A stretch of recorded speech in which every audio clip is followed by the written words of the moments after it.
Assalamualaikum warahmatullahi wabarakatuh. Perkenalkan, nama saya Deva Endarwati Pangestu dari jurusan Pendidikan Ekonomi. Pada kesempatan kali ini saya akan mewawancarai dengan bentuk podcast tentang Pancasila dalam pandangan masyarakat. Nah, sekarang saya sudah bersama Mbak Erlin. Boleh diperkenalkan diri? Hai, selamat siang. Assalamualaikum warahmatullahi wabarakatuh. Saya Erlin. Di sini saya akan menjawab beberapa pertanyaan yang ditanyakan oleh Mbak Deva ya. Ya, di sini Mbak Erlin berprofesi sebagai karyawan di toko butik ya, di sebuah butik. Ini bisa terlihat sendiri. Nah, ini bagaimana nih kabarnya Mbak Erlin? Alhamdulillah. Terima kasih ya Mbak Deva udah mampir ke sini ya. Ya, sama-sama. Langsung saja ya kita ke intinya, ke pertanyaannya. Oke. Bagaimana menurut Mbak Erlin sendiri Pancasila? Pancasila itu gimana sih? Pancasila itu pada dasarnya itu sebagai pedoman hidup ya. Jadi sebagai dasar negara gitu untuk menerapkan di dalam kehidupan kita ya. Jadi itu deh. Oh, jadi sebagai pedoman hidup ya dalam kehidupan bermasyarakat gitu, dalam kehidupan sehari-hari agar tertata, terarah gitu ya benar. kehidupan kita. Ya benar Mbak Deva, seperti itu maksudnya. Ya, langsung ke pertanyaan kedua. Ya baik. Kegiatan apa yang sudah ada di dalam masyarakat yang termasuk implementasi dari nilai-nilai Pancasila itu? Oke, kita jawab satu persatu ya ini ya. Kita bedah satu persatu nih contohnya. Satu ya, ketuhanan yang Maha Esa. Ini contohnya kita mengadakan pengajian ya di lingkungan kita ya, di lingkungan sekitar. Terus kita juga percaya nih dengan keyakinan kita masing-masing. Contohnya saya Islam, misal ada yang Kristen juga punya Tuhan dan kepercayaan masing-masing ya Mbak Deva ya. Jadi seperti itu contoh kecilnya. Jadi di sila pertama itu percaya adanya Tuhan ya. Gitu ya. Terus kita melaksanakan ibadah sesuai kepercayaan sendiri. Ya, benar. Sesuai agamanya masing-masing. Ya. Terus yang kedua, kemanusiaan yang adil dan beradab.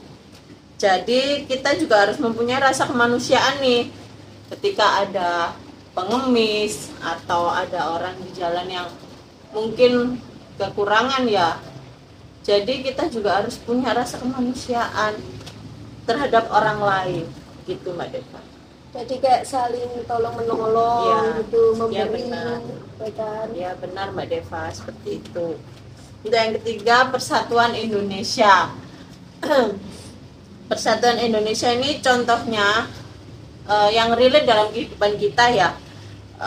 Itu kita mengadakan gotong royong untuk ini agar desa kita itu jauh lebih maju, agar desa kita itu terlihat lebih baik dari sebelumnya gitu Mbak Deva. Ya, agar lebih rukun gitu ya, damai. Terus yang keempat itu kerakyatan yang dipimpin oleh hikmat kebijaksanaan dan permusyawaratan perwakilan. Jadi contoh kecilnya itu kita itu yang contoh kecil yang berdampingan di kehidupan kita. Kita tuh harus bijak dalam memilih pemimpin negara ya. Kita kan sebentar lagi mau pemilu nih, mau pemilihan presiden nih ya. Jadi kita harus bijak dalam memilih pemimpin yang baik untuk negara kita, gitu Mbak Deva. Ya, soalnya kan biasanya ada ya kayak masyarakat itu memilih karena dapat uang, ya dapat sogokan gitu ya. Makanya milih yang dapat uang, nggak memilih sesuai hati nuraninya. Nah, benar. Dan kita juga harus melihat kinerja calon pemimpin negara kita. Ya, agar negara kita tuh maju ya, gitu. Benar Mbak Deva. Ini yang terakhir ya, keadilan sosial bagi seluruh rakyat Indonesia. Ini kita harus menegakkan hukum di dalam negara kita. Bahwasannya kita juga ini ya masih banyak yang perlu diperbaiki di negara kita itu Mbak Deva. Ya, apalagi di hukum sama di politik gitu. Ya benar, termasuk dalam dua hal itu. Apalagi banyak ada korupsi Ya, gitu ya, benar. korupsi. Benar Mbak Deva, seperti itu. Nah, terima kasih, langsung aja kita ke pertanyaan berikutnya ya. Ya.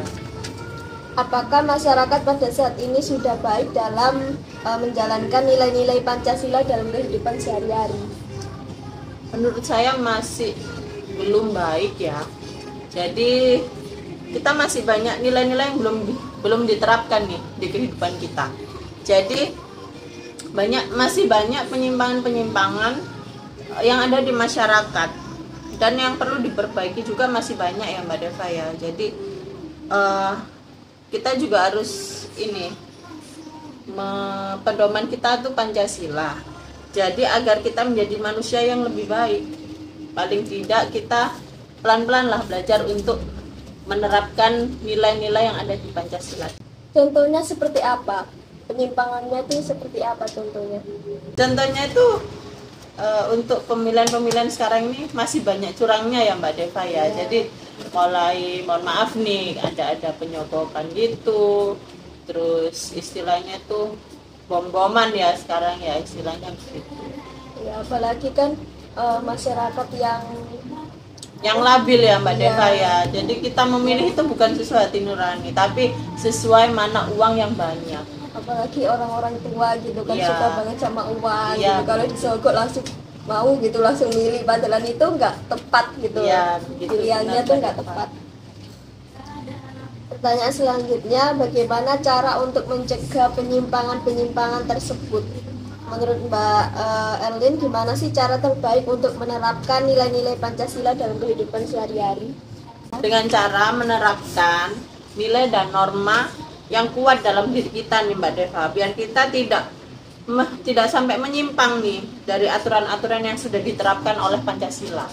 Jadi harus tetap konsisten gitu ya dalam melakukan penerapan nilai-nilai Pancasila dalam kehidupan sehari-hari, Ya, benar. agar tetap bisa berlanjut gitu dalam kehidupan sehari-hari. Iya benar Mbak Deva, seperti itu.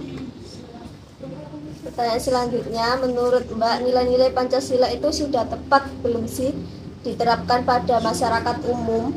Apakah nilai Pancasila itu bisa diubah atau ya sudah itu saja? Sebenarnya sudah tepat ya, tetapi banyak masyarakat ini yang belum paham kandungan nilai-nilai yang ada di dalam Pancasila tersebut. Jadi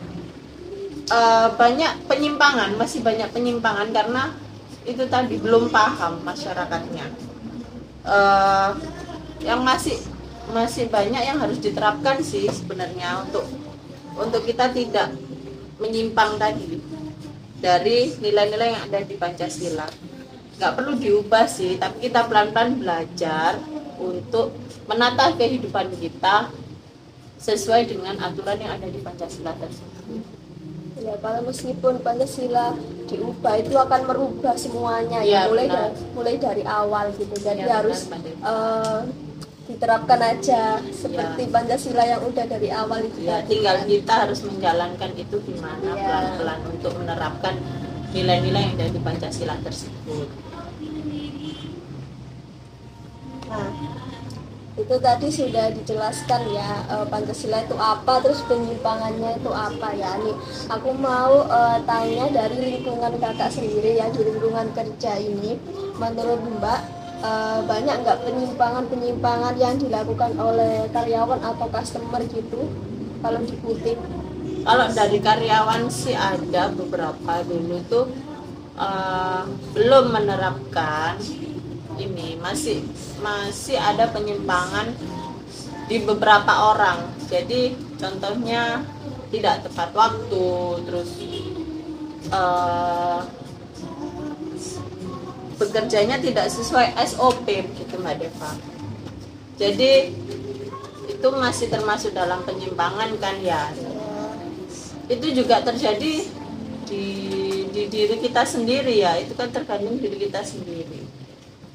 Ya, kayak nggak disiplin Ya, gitu benar. ya. Terus kalau melayani gitu gimana, melayani customer? Oh ya, ada juga beberapa seperti itu, masih melakukan penyimpangan ya, jadi tidak melayani customer dengan baik gitu Mbak Deva. Jadi Contohnya dengan ramah ya, gitu. contohnya tidak ramah dan mungkin kurang berkenan di hati customer seperti itu. Menurut Mbak, ini tuh sebenarnya penyimpangan-penyimpangan yang terjadi itu menurut Mbak kesalahan pribadi atau kurangnya daya dalam menggembleng nilai-nilai Pancasila dalam masyarakat? Kalau menggembleng itu sudah ya Mbak Deva, tetapi itu kembali lagi ke kesalahan diri kita sendiri ya, karena itu juga seperti itu, sebenarnya dia udah tahu kalau salah tapi masih saja dilakukan gitu Mas. Jadi tidak memperbaiki gitu Ya. tapi mengulangi kesalahan yang sama. Ya benar. Ya, sekarang saya mau tanya, apakah tindakan para pejabat seperti para polisi atau misalnya pejabat-pejabat tinggi seperti itu dalam menangani kasus-kasus seperti sedang marak sekarang itu apa sudah tepat atau belum penanganannya? Penanganannya sih menurut saya belum tepat ya, karena masih banyak kasus-kasus di negara kita tuh yang masih belum bisa ditangani dengan baik. Jadi contohnya nih, ada kasus pembunuhan si A, ini tiba-tiba hilang kasusnya. Tiba-tiba yang awalnya, wah ini awalnya keluar di televisi mana-mana, gitu ya. terus sekarang hilang nih. Jadi itu yang masih janggal ya menurut aku, kurang lah. Jadi masih perlu banyak diperbaiki lagi. Iya, banyak banget nih Mbak Deva ya. Apalagi di Indonesia ini kan banyak banget kasus-kasus, misalnya kayak mohon maaf ya anaknya DPR gitu Ya, kan suka sewenang-wenang ya, gitu melakukan kekerasan. Terus seenaknya biar kasusnya selesai, Ya. mohon maaf nih ya, bisa sogok dengan uang begitu. Itu berarti sama seperti menyalahgunakan kekuasaan. Nah, Dan benar Mbak Deva. nah, apakah ada pesan untuk generasi muda? Apa ya harapan kita nih, anak-anak muda zaman sekarang tuh bisa menerapkan nilai-nilai yang ada di dalam Pancasila ya, agar paling tidak kita tahu aturan-aturan di negara ini yang baik, yang benar, yang mana, dan ngajarin anak-anak kita nih udah dari dini tuh untuk mengenal lebih dekat dengan Pancasila. Jadi harus menerapkan sedari dini gitu ya, biar bisa, kalau dewasa itu kan sulit ya, kalau mengajar gitu harus dari dini. Ya benar. Ngomong-ngomong tentang anak zaman sekarang kan lagi boomingnya kayak media sosial gitu kan, banyak banget ya negara Indonesia yang anak-anak zaman sekarang itu suka menghujat gitu, bullying ya. Itu gimana sih menurut Mbak Elin sendiri cara menangani biar tidak seperti itu? Dari orang tua juga sih harus bisa ngontrol anak-anaknya itu sekarang gimana, karena sosial media itu sekarang lebih kejam daripada kita harus bertatap muka dengan orang langsung gitu. Jadi orang tua itu harus bisa membatasi anak-anaknya untuk tidak banyak-banyak main ponsel, karena kita dunia maya itu lebih luas sebenarnya, banyak berita-berita yang nggak baik untuk dilihat oleh anak-anak ya, terutama belum umurnya lah seperti itu. Apalagi sekarang kan anak kecil itu udah dipegangin HP gitu. Ya. Itu kan masih perlu pengawasan ya orang tua. Benar gitu. sih, emang nggak rewel ya anak-anak, tapi kembali lagi sisi jeleknya itu dilihat lagi untuk anak-anak kedepannya gimana. Soalnya sekarang kan apa-apa kalau anak nangis gitu dikasih HP Ya, gitu benar, ya kan. benar. Ya itu kan nggak baik ya kalau lihat HP terus. Ya benar Mbak Deva, seperti itu. Ya. Bagaimana menurut Mbak Erlin sendiri Pancasila? Pancasila itu gimana sih? Pancasila itu pada dasarnya itu sebagai pedoman hidup ya. Jadi sebagai dasar negara gitu untuk menerapkan di dalam kehidupan kita ya. Jadi itu deh. Oh, jadi sebagai pedoman hidup ya dalam kehidupan bermasyarakat gitu, dalam kehidupan sehari-hari agar tertata, terarah gitu ya kehidupan kita. Ya benar Mbak Deva, seperti itu maksudnya. Ya, langsung ke pertanyaan kedua. Ya baik. Kegiatan apa yang sudah ada di dalam masyarakat yang termasuk implementasi dari nilai-nilai Pancasila itu? Oke, kita jawab satu persatu ya ini ya. Kita bedah satu persatu nih contohnya. Satu ya, ketuhanan yang Maha Esa. Ini contohnya kita mengadakan pengajian ya di lingkungan kita ya, di lingkungan sekitar. Terus kita juga percaya nih dengan keyakinan kita masing-masing. Contohnya saya Islam, misal ada yang Kristen juga punya Tuhan dan kepercayaan masing-masing ya Mbak Deva ya. Jadi seperti itu contoh kecilnya. Jadi di sila pertama itu percaya adanya Tuhan gitu ya. Terus kita melaksanakan ibadah sesuai kepercayaan sendiri. Iya, benar. Sesuai agamanya masing-masing. Ya. Terus yang kedua, kemanusiaan yang adil dan beradab. Jadi kita juga harus mempunyai rasa kemanusiaan nih. Ketika ada pengemis atau ada orang di jalan yang mungkin kekurangan ya, jadi kita juga harus punya rasa kemanusiaan terhadap orang lain gitu Mbak Deva. Jadi kayak saling tolong menolong gitu, memberi ya benar Mbak Deva, seperti itu. Yang ketiga, Persatuan Indonesia. Persatuan Indonesia ini contohnya yang relate dalam kehidupan kita ya. Itu kita mengadakan gotong royong untuk agar desa kita itu jauh lebih maju, agar desa kita itu terlihat lebih baik dari sebelumnya gitu Mbak Deva. Ya, agar lebih rukun gitu ya, damai. Terus yang keempat itu kerakyatan yang dipimpin oleh hikmat kebijaksanaan dan permusyawaratan perwakilan. Jadi contoh kecilnya itu kita itu yang contoh kecil yang berdampingan di kehidupan kita tuh harus bijak dalam memilih pemimpin negara ya. Kita kan sebentar lagi mau pemilu nih, mau pemilihan presiden nih ya. Jadi kita harus bijak dalam memilih pemimpin yang baik untuk negara kita gitu Mbak Deva. Soalnya kan biasanya ada ya kayak masyarakat itu memilih karena dapat uang, dapat sogokan gitu ya. Makanya milih yang dapat uang, nggak memilih sesuai hati nuraninya. Benar.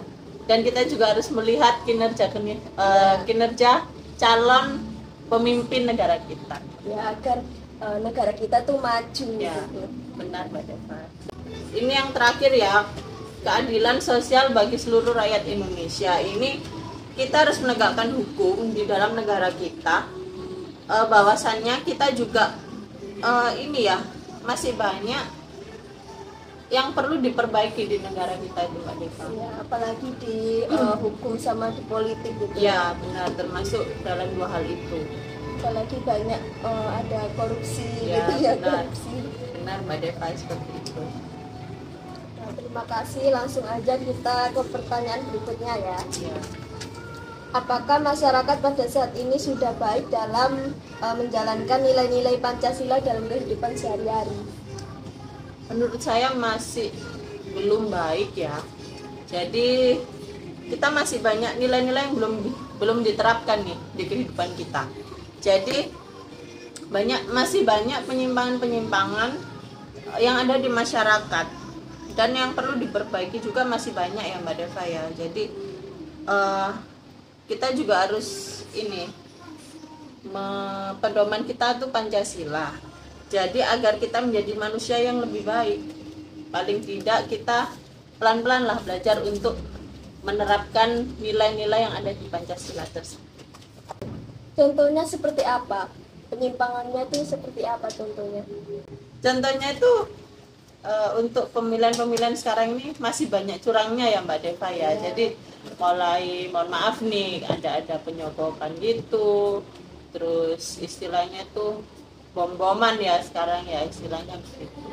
Ya apalagi kan masyarakat yang labil ya Mbak Deva ya. Jadi kita memilih itu bukan sesuai hati nurani, tapi sesuai mana uang yang banyak. Apalagi orang-orang tua gitu kan suka banget sama uang gitu. Kalau disogok langsung mau gitu, langsung milih, padahal itu nggak tepat gitu.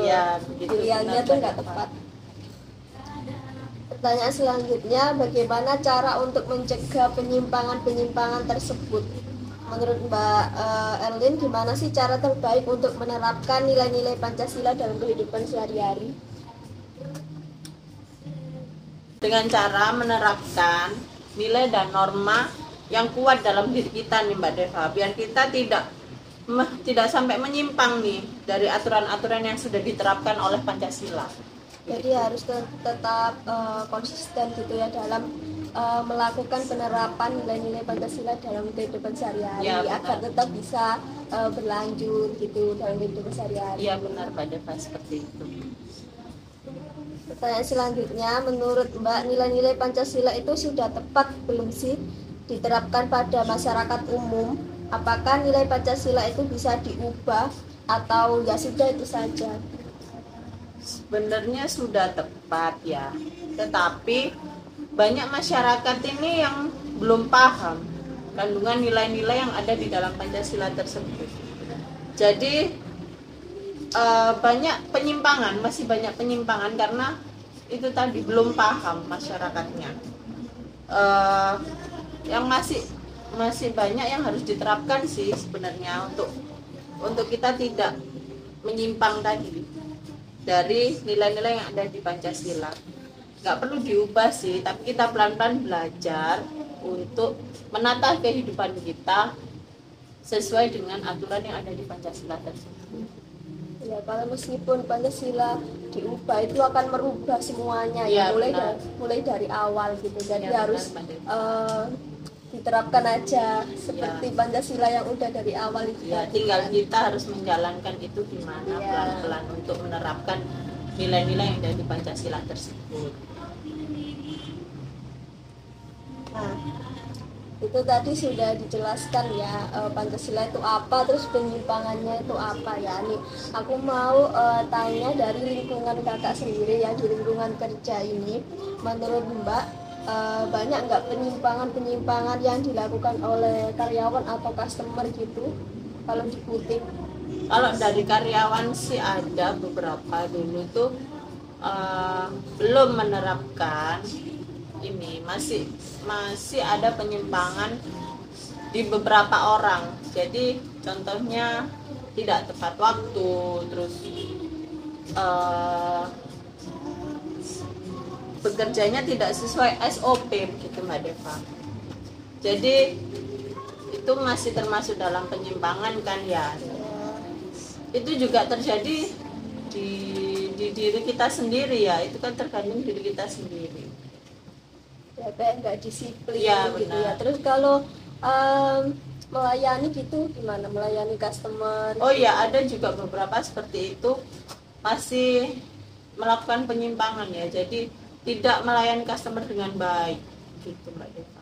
Jadi contohnya dengan ramah ya gitu. Contohnya tidak ramah dan mungkin kurang berkenan di hati customer seperti itu.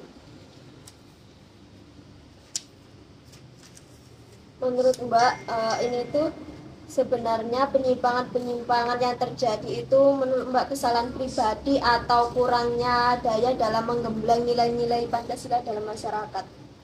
Kalau menggembleng itu sudah ya Mbak Deva, tetapi itu kembali lagi ke kesalahan diri kita sendiri ya, karena itu juga seperti itu sebenarnya dia udah tahu kalau salah tapi masih saja dilakukan gitu Mbak Deva. Jadi tidak memperbaiki gitu ya, tapi mengulangi kesalahan yang sama. Ya benar.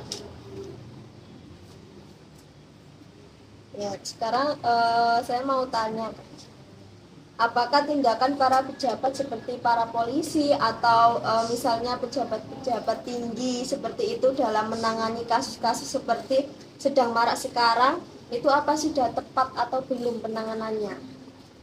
Penanganannya sih menurut saya belum tepat ya, karena masih banyak kasus-kasus di negara kita tuh yang masih belum bisa ditangani dengan baik. Jadi contohnya nih, ada kasus pembunuhan si A, ini tiba-tiba hilang kasusnya. Tiba-tiba yang awalnya, wah ini awalnya keluar di televisi mana-mana, gitu ya. terus sekarang hilang nih. Banyak. Jadi itu yang masih janggal ya menurut aku, kurang lah. Jadi masih perlu banyak diperbaiki lagi. Iya, banyak banget nih Mbak Devan ya. Apalagi di Indonesia ini kan banyak banget kasus-kasus, misalnya kayak mohon maaf ya, anaknya DPR gitu Ya, kan suka sewenang-wenang ya, gitu, betul. melakukan kekerasan. Terus seenaknya biar kasusnya selesai, Ya, mohon maaf nih ya, bisa sobek dengan uang begitu. itu berarti sama seperti menyalahgunakan kekuasaan kan. Benar Mbak Deva. Nah, apakah ada pesan untuk generasi muda? Apa ya harapan kita nih, anak-anak muda zaman sekarang tuh bisa menerapkan nilai-nilai yang ada di dalam Pancasila ya, agar paling tidak kita tahu aturan-aturan di negara ini yang baik, yang benar, yang mana, dan ngajarin anak-anak kita nih udah dari dini tuh untuk mengenal lebih dekat dengan Pancasila. Jadi harus menerapkan sedari dini gitu ya, biar bisa, kalau dewasa itu kan sulit ya, kalau mengajak itu harus dari dini. Ya benar. Ngomong-ngomong tentang anak zaman sekarang kan lagi boomingnya kayak media sosial gitu kan, banyak banget ya negara Indonesia yang anak-anak zaman sekarang itu suka menghujat gitu, bullying ya. Itu gimana sih menurut Mbak Elin sendiri cara menangani biar tidak seperti itu? Dari orang tua juga sih harus bisa ngontrol anak-anaknya itu sekarang gimana, karena sosial media itu sekarang lebih kejam daripada kita harus bertatap muka dengan orang langsung gitu. Jadi orang tua itu harus bisa membatasi anak-anaknya untuk tidak banyak-banyak main ponsel, karena kita dunia maya itu lebih luas sebenarnya. Banyak berita-berita yang nggak baik untuk dilihat oleh anak-anak ya, terutama belum umurnya lah, seperti itu. Apalagi sekarang kan anak kecil itu udah dipegangin HP gitu. Ya. Itu kan masih perlu pengawasan ya orang tua. Benar gitu. sih, emang nggak rewel ya anak-anak, tapi kembali lagi sisi jeleknya itu dilihat lagi untuk anak-anak kedepannya gimana. Soalnya sekarang kan apa-apa kalau anak nangis gitu dikasih HP Ya, gitu benar, ya kan. benar. Ya itu kan nggak baik ya kalau lihat HP terus. Ya benar Mbak Deva, seperti itu. Ya. Ke pertanyaan kedua. Ya baik. Kegiatan apa yang sudah ada di dalam masyarakat yang termasuk implementasi dari nilai-nilai Pancasila itu? Oke, kita jawab satu persatu ya ini ya. Kita bedah satu persatu nih contohnya. Satu ya, ketuhanan yang Maha Esa. Ini contohnya kita mengadakan pengajian ya di lingkungan kita ya, di lingkungan sekitar. Terus kita juga percaya nih dengan keyakinan kita masing-masing. Contohnya saya Islam, misal ada yang Kristen juga punya Tuhan dan kepercayaan masing-masing ya Mbak Deva ya. Jadi seperti itu contoh kecilnya. Jadi di sila pertama itu percaya adanya Tuhan gitu ya. Terus kita melaksanakan ibadah sesuai kepercayaan sendiri. Iya, benar. Sesuai agamanya masing-masing. Ya. Baik, terima kasih atas jawabannya, atas waktunya. Terima kasih Mbak Elin. Ya, terima kasih ya Mbak Deva udah mampir ke sini. Baik, terima kasih. Semoga wawancara ini bermanfaat untuk kita semua. Terima kasih yang sudah menonton. Wassalamualaikum warahmatullahi wabarakatuh. Terima kasih.